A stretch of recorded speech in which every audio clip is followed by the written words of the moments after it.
George VI, the prince, who was never meant to be king. As a character, he was a much less likely king than Edward ever was. Terrorized by his father, George V, and overshadowed by his gregarious elder brother and heir to the throne, Edward. George VI was the complete opposite of his brother Edward. He was reserved, he was anxious, he was shy, he was dutiful. And to discharge my duties as king as I would wish to do, without the help and support of the woman I love. But following Edward's shocking abdication, the stammering Prince Albert endeavored to fulfill his duty to his country, to win over his public, and deal with the chaos wrought by the Second World War. In this moment of crisis, the British public, I think, were looking for leadership not just from the government, but also from the British royal family. They were looking for reassurance that everything would be okay and that the nation would get through this moment of peril.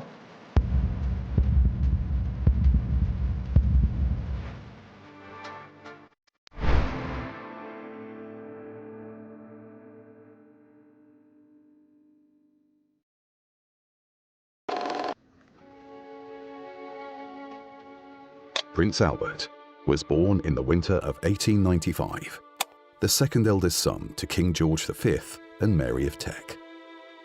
The shy prince, known as Bertie to his family, grew up in the shadow of his elder brother, Prince Edward. George VI was quiet as a child. He had a good relationship with his other siblings, but he wasn't as excitable as his older brother, Edward. Albert was a more withdrawn figure, closer to his father than his other brothers, and in keeping with his father's interests, he enjoyed the quiet life away in the countryside, out of the public eye. Illnesses and a lack of confidence plagued Bertie's childhood. The young prince suffered the indignity of wearing leg braces, and at the age of 8, he began to develop a stammer, an ailment which would haunt him for most of his life. George VI was the opposite of his brother Edward growing up. He was Albert, he was known as Bertie. He was shy, he was retiring, while his brother was outgoing. He wasn't as good looking as Edward, he wasn't as well dressed, he wasn't as charismatic, he didn't have the same success with women. Edward's relationship with his younger brother Bertie was very warm when they were younger boys. There was very little between them in terms of their age, and they grew up best of friends. However, as the two men grew older, life became a bit more difficult. George had a very specific way that he wanted to live. He was much more of a kind of private figure. He was more withdrawn in terms of his public image. He didn't have the sort of the charisma and the glamour that was possessed by his older brother Edward.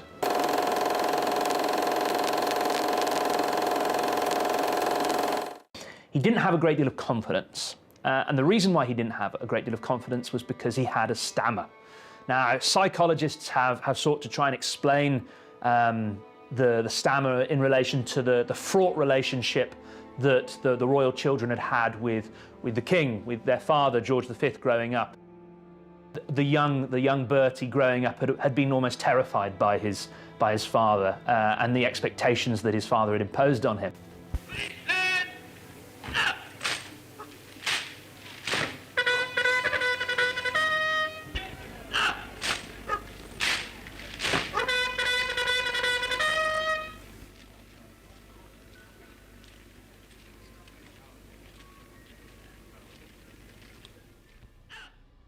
George V was very much an old-fashioned patriarch. He was somebody who believed not just in the idea of spare the rod and spoil the child, but also in the very Victorian idea that children should be seen and not heard. So of his 4 sons, the 2 eldest, later Edward VIII and George VI, had a very difficult relationship with him because he was this cold figure and his wife, Mary, was cold as well. And it's very much a sense that everyone was brought up in a way to understand duty, and the idea of duty as the central tenet of what you were suspected to do as a royal prince was something that he laboured home intensively.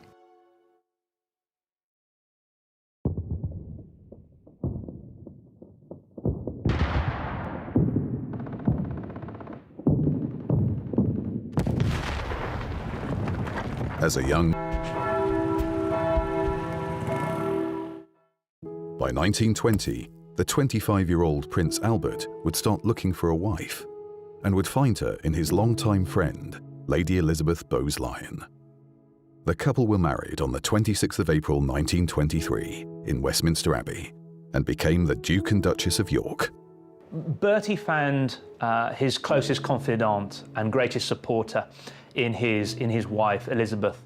After a number of unsuccessful attempts to woo her and propose marriage to her, she eventually consented and agreed to marry him. There was some talk at the time about whether she was in fact more interested in his older brother, Edward, Prince of Wales, and that was one of the reasons why she originally turned Bertie down. Nevertheless, she would get married to Bertie. They would embody everything that was best about the monarchy in this period, in that they presented themselves as very dutiful figures.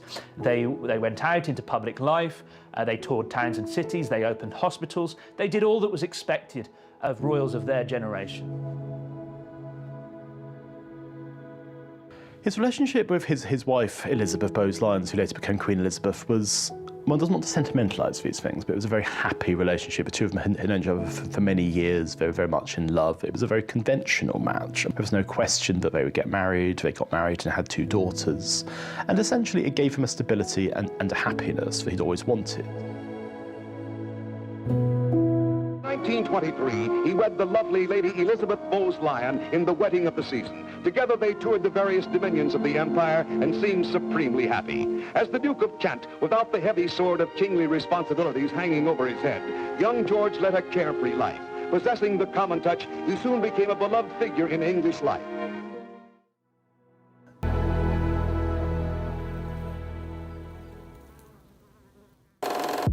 (1936), the year that changed everything.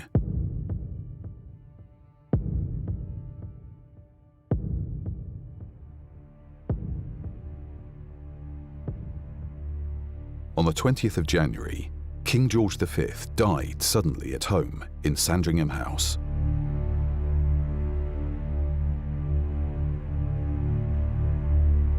The monarch's 25-year reign had seen the country through the First World War and the founding of the House of Windsor. However, with George V's last breath came chaos and instability. George V was a king who had to deal with a series of crises that coloured his reign, ranging from the First World War to the rise of communism and fascism, the Great Depression, and latterly the fragmentation of the empire. He was a king who had to move with the times. He did so by presenting himself as a figure of duty, who took his responsibilities as king very seriously, who put the nation ahead of his own desires.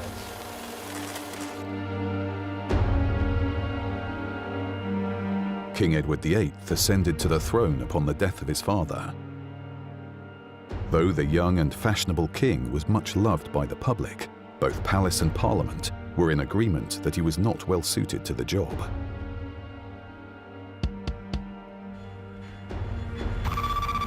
It has been an ancient tradition of the British monarchy that the new sovereign should send a message.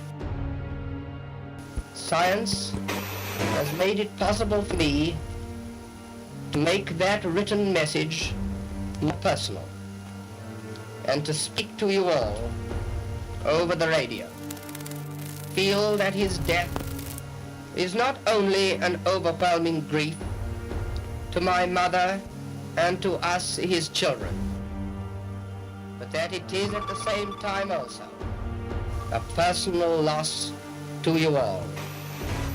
The vast crowds speech to say that he reigned in the hearts of his people. It now falls upon me to succeed him and to carry on his work. I am better known to most of you as the Prince of Wales, as a man who has had the opportunity of getting to know the people of nearly every country of the world, And although I now speak to you as the king, I am still that same man whose constant effort it will be to continue to promote the well-being of his fellow men. May the future bring peace and understanding throughout the world, and may we be worthy of the heritage which is ours. God save the king!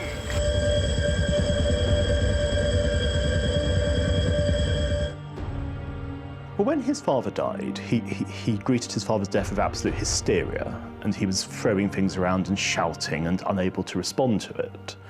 And I think a lot of people thought this was a very bad omen of what was to come, and they were proved right. Because Edward VIII is, in my opinion, the worst king who ever sat on the throne. He was somebody of quite a staggering self-absorption, mixed with a little light treachery.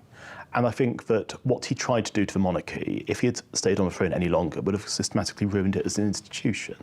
Stanley Baldwin, the Prime Minister, was standing at a point-to-point with the courtier Tommy Lascelles, and Edward was doing one of his point-to-point rides. And Tommy Lascelles turned to Stanley Baldwin and said, "You know, sir, I often think that when we're waiting for the result of the point-to-point to come in, the best thing that could happen would be to hear that the Prince of Wales had fallen and broken his neck." And Baldwin replied, "God forgive me, so do I." Even before Edward became king, there was a general sense that he was a security risk, and the main reason why he was seen as a security risk were that his links with the Nazi Party, his friendship with von Ribbentrop, who would later become British ambassador, was seen as enormous potential threats to national security. At a time of great international unrest, the last thing that Britain needed was a king whose personal and indeed political motives were seen as suspect. The king had been having an affair with a twice-divorced American socialite, Wallis Simpson. In the year he became monarch, Edward VIII proposed to marry Wallis, an event which triggered a constitutional crisis across the British Empire.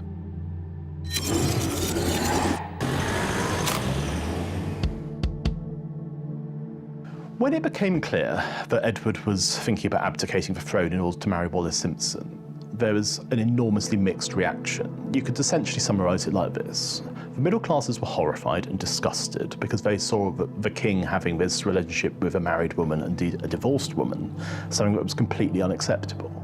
The working classes didn't think anything of this. They thought it was absolutely fair enough, that they loved the king, they wanted him to be happy, and they were very, very keen that he remain on the throne.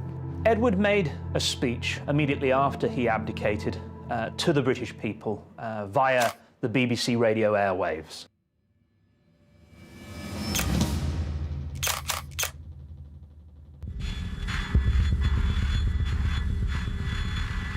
But at long last, I am able to say a few words of my own.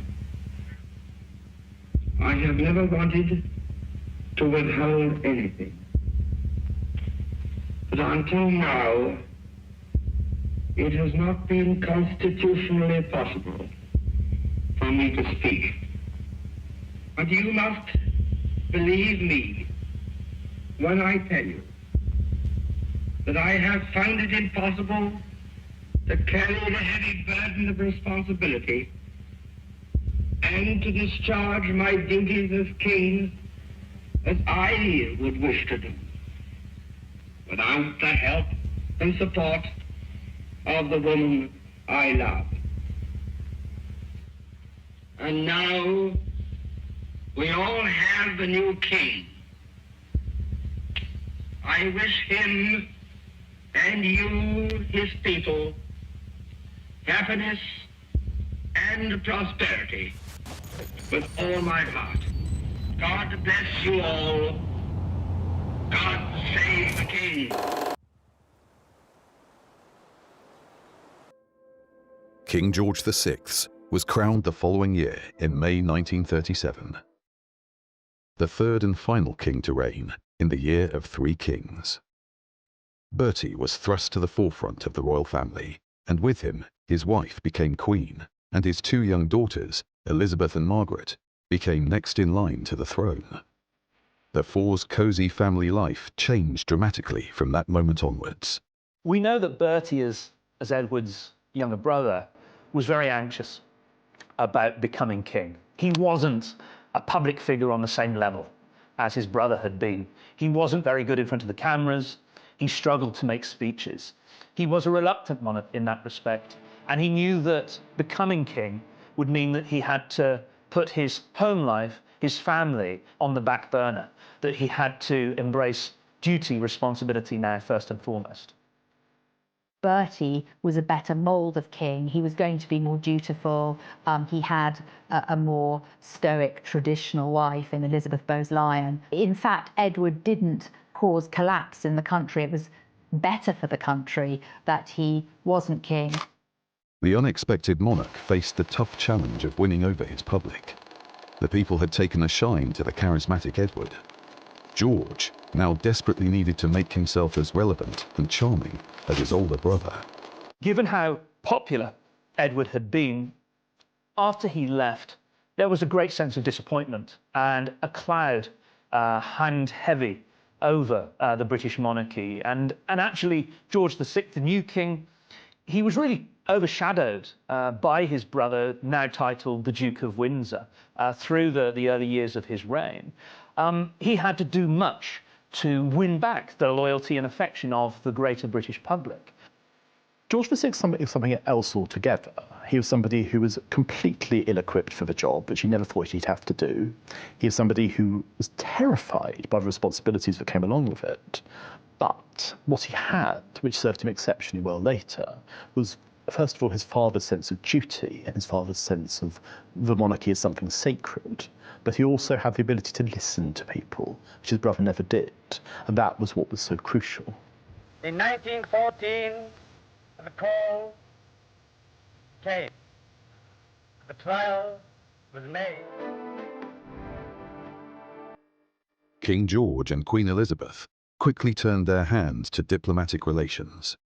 Elizabeth's confidence and people skills complemented George VI's quiet temperament. The pair soon became a united force in a turbulent era. I think that she was very good for him because he was nervous and anxious, and she was quite literally the power behind the throne.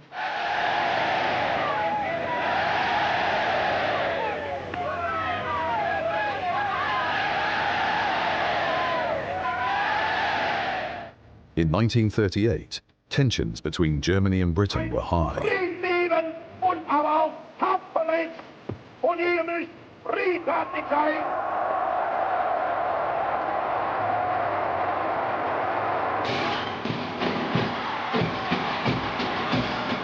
A peaceful solution of the Czechoslovak problem is an essential preliminary to a better understanding between the British and the German peoples. And that in its turn is the indispensable foundation of European peace.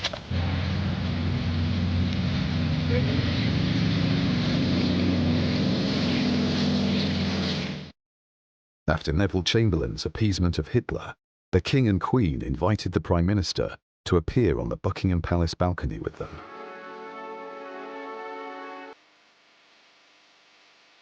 This public association of the monarchy with a politician was completely unexpected and exceptional.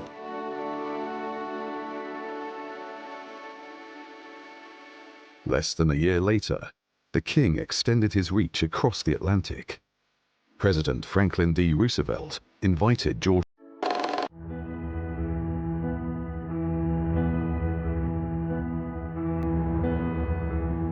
On the morning of the 3rd of September 1939, Prime Minister Neville Chamberlain addressed the nation by radio broadcast. With the failure of the German government to withdraw their troops from Poland, the UK was now at war with Nazi Germany.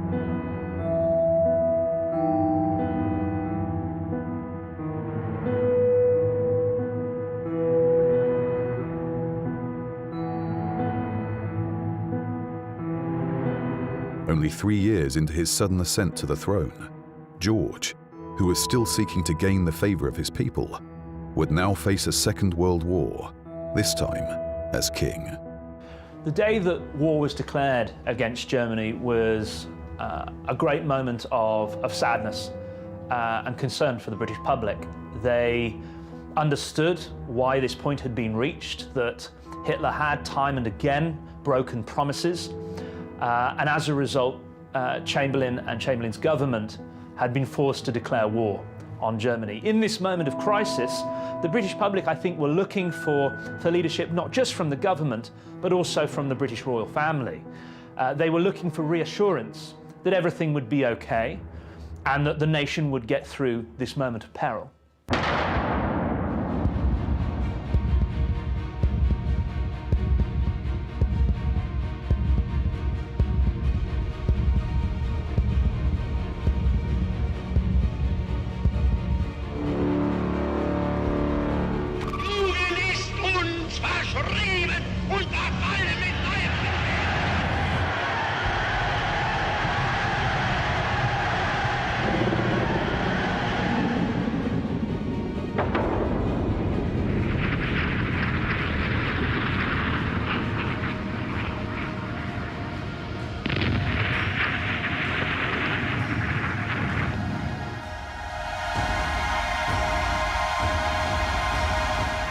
Sure I am that this day, now, we are the masters of our fate. We shall defend our island, whatever the cost may be. We shall fight on beaches, landing grounds, in fields, in streets, and on the hills. We shall never surrender.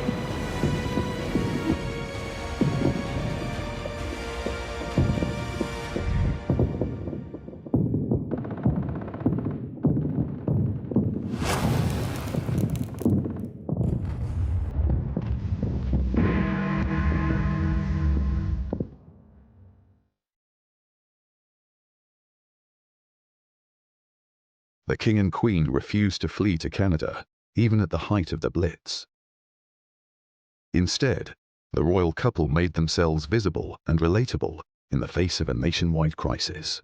What George VI realised in World War II was that it was a conflict like Britain had never known before. It was a conflict which was going to be fought not just in terms of battlefields and across the world, but it's also going to be fought by the media. It's going to be fought in recorded speech, it's going to be fought in newsreels. It's very important that you had to look the right way, because every time that he was being filmed, it was something that was being distributed around the world. And a lot of Britain's allies, or putative allies, such as America, were looking at Britain, especially after the fall of France in 1940. The questions that they were asking are, do we let Britain stand alone? Do we let Britain fight on their own? Or do we actually try and help them? Is this worth our getting involved in? So George was aware that in addition to being his country's king, he was also acting as a kind of global ambassador.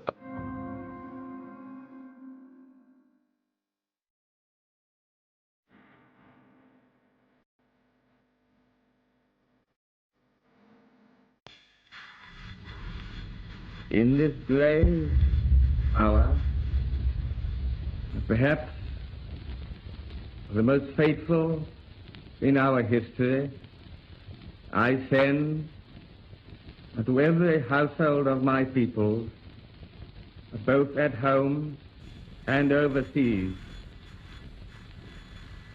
this message, spoken with the same depth of feeling for each one of you as if I were able to cross your threshold and speak to you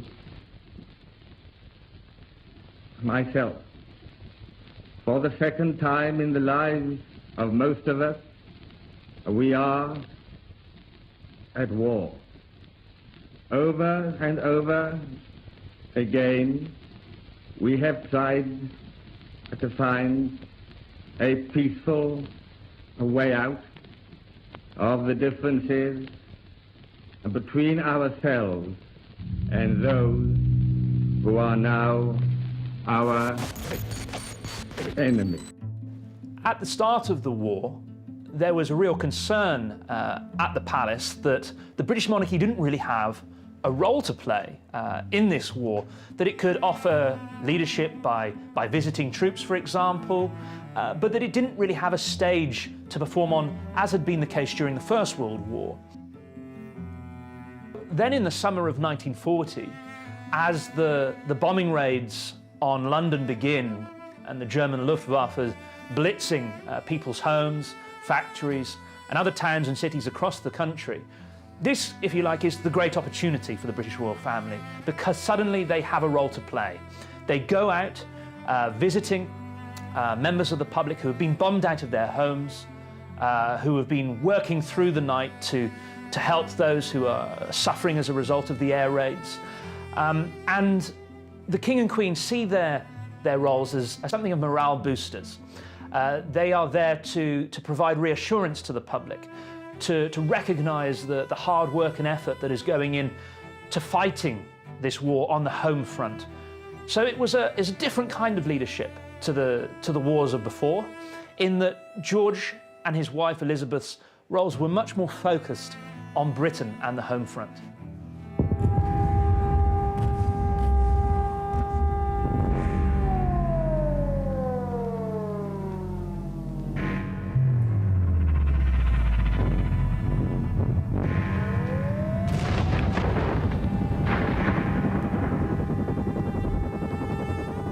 Buckingham Palace was bombed on several occasions in World War II. The most spectacular one came relatively early in the war, when bombs landed sufficiently close to George VI and to Queen Elizabeth and to their Private Secretary Alec Harding, that if it hadn't been for a couple of minor bits of chance, they almost certainly would have been killed. After the palace was bombed, they're both absolutely terrified. The king wrote in his diary that he couldn't quite believe what had happened and that he was very lucky to have escaped. But days later, he's still writing, "I look outside and I can't forget seeing the bomb." And it's quite clear that it had a kind of traumatic effect on both of them. There was a real sense of the traditional bounds coming down, a real sense that they were all in it together.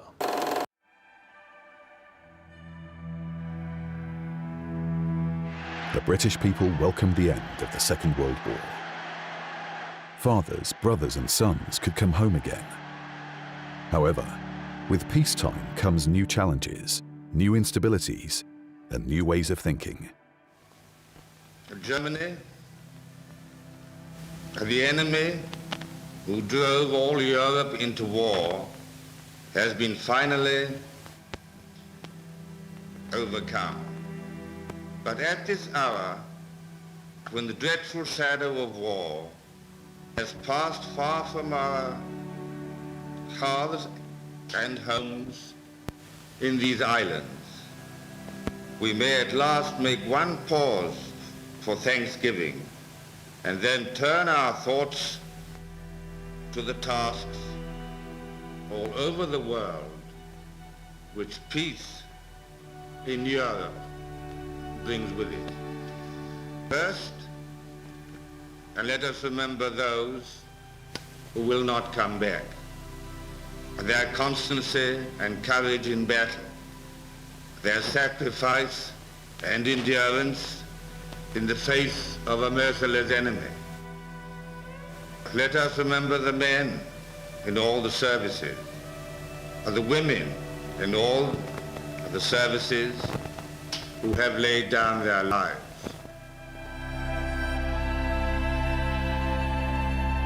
The British Empire crumbled away, and the role of the British monarch began to change. The King and Queen appear for a great reception, with Princess Elizabeth, now 19, and Princess Margaret Rose, now 15 years old. Today, Britain, emerging from the war with a proud sense of duty well done, faces the grave problems of peace. The First and Second World Wars were disastrous for the British Empire in that they put huge pressures on the British economy. It's also the case that during the Second World War, many men come from the colonies to fight on behalf of the motherland, to fight on behalf of Britain against the forces of fascism. They believe they're fighting for democracy, for the ideals of independence and freedom. And yet, after the war is won, they return to their homes in the colonies and they still don't have their own freedom and independence. And there's something of a contradiction there, which really spurs on these independence movements in their drive for full independence. In the aftermath of the Second World War, the British Empire rapidly transitioned into the modern Commonwealth of Nations. Key moment of change involving the king is with the London Declaration of 1949, where he is given the title Head of the Commonwealth. So whereas he was once an emperor, he now has this more diffuse title, this less well-defined title, but nevertheless it's a key symbolic role at the heart of this new thing we call Commonwealth.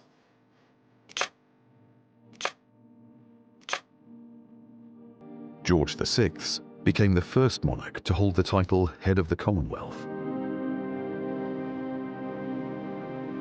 He endeavoured to unify the member nations, promote equality across the former British colonies, and leave a lasting legacy for his heir.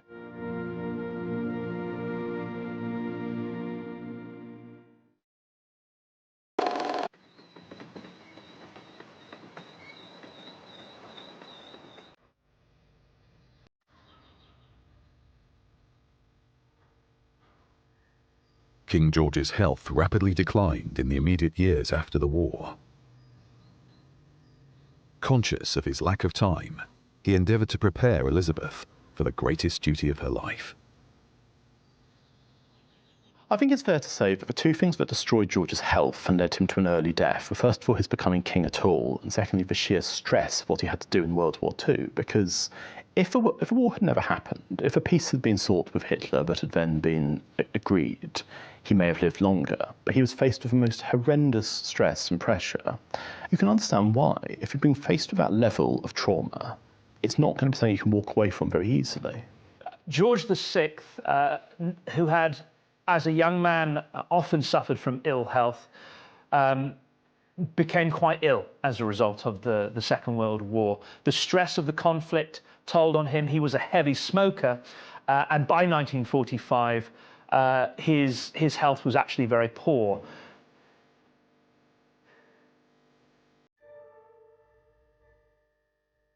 George knew that he was very ill towards the end of his life. He knew that he was a committed cigarette smoker. He was somebody who'd always drunk quite heavily as well. He was somebody who knew that his health was not great. But on the other hand, he was being told by his doctors that operations that he'd had were successful. I mean, he had a large portion of his lung removed, that he was going to be okay. So the fact that he was dying was kept from him, but it was also commonly known within the wider echelons of the courtiers that he didn't have all that long, and that Elizabeth was likely to become queen far before anyone could have reasonably expected. I declare before you all that my whole life, whether it be long or short, shall be devoted to your service and to the service of our great imperial family to which we all belong. But I shall not have strength to carry out this resolution alone unless you join in it with me. On the 20th of November 1947, George VI's heir and firstborn daughter married Prince Philip Mountbatten of Greece and Denmark.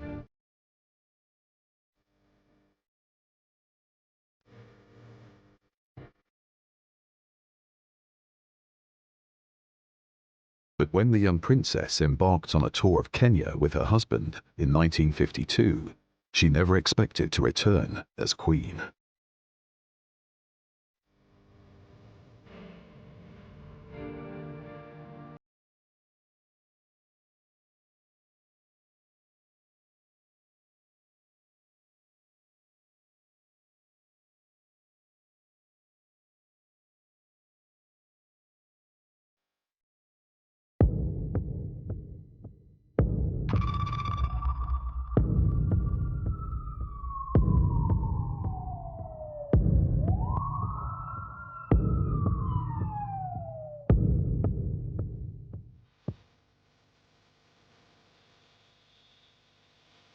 On the 6th of February 1952, George VI passed away in his sleep at the Sandringham estate, only 7 years after the largest conflict in history had drawn to a close. The nation mourned its beloved king.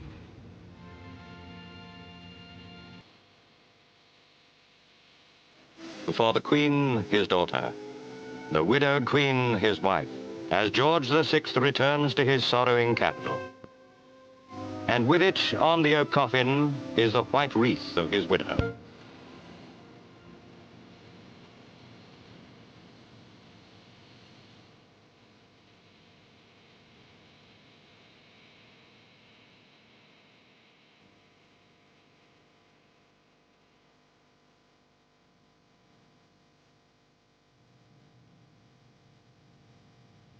George VI embraced change more than any other monarch before him. He came into power when the crown was in a time of crisis and steered the country through a turbulent period when the world was in the midst of change.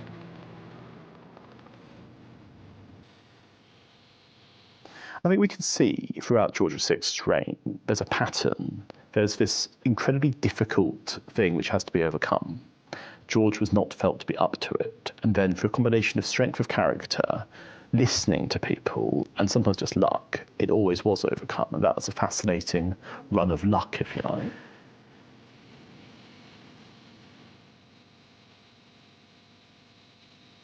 He instilled this sense of duty into both his family and his daughter, who would become Queen Elizabeth II, the longest reigning monarch in British history.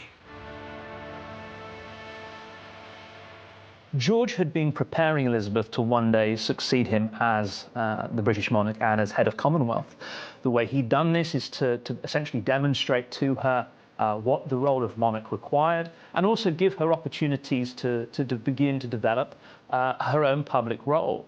For example, her position in the ATS at the end of the Second World War was a way that she embraced a new public role, demonstrating that she was committed to service and duty. A number of other roles followed. She would accompany her parents on tours during the immediate post-war years, where she went out and was learning, if you like, the ropes of how to be young and royal. I think that the greatest legacy of King George VI is actually his daughter. I think that she's always reigned very much as her father's daughter. She's reigned as somebody who has prized constancy, stability, good humour, an ability to connect with people in a way that they've always found reassuring, and also a sense that monarchy has to be something of a continuation. The Queen has never been somebody who has seen the monarchy as an opportunity to showboat, unlike her uncle. She's seen monarchy as a duty, and I think that is very much her father's influence. He was faced with the most horrendous situation that anybody has faced with in the 20th century, and he was a successful king during it. And despite his ill health, despite his stammer, despite his shyness, despite his character, he was able to instill in his children, especially his eldest daughter, a sense that this is how you conduct yourself, this is how the royal family has to behave, and we see his influence every day today. Through the chaos of war and the founding of the Commonwealth of Nations, King George VI carried his country and people out of the ashes and into the light of the modern world.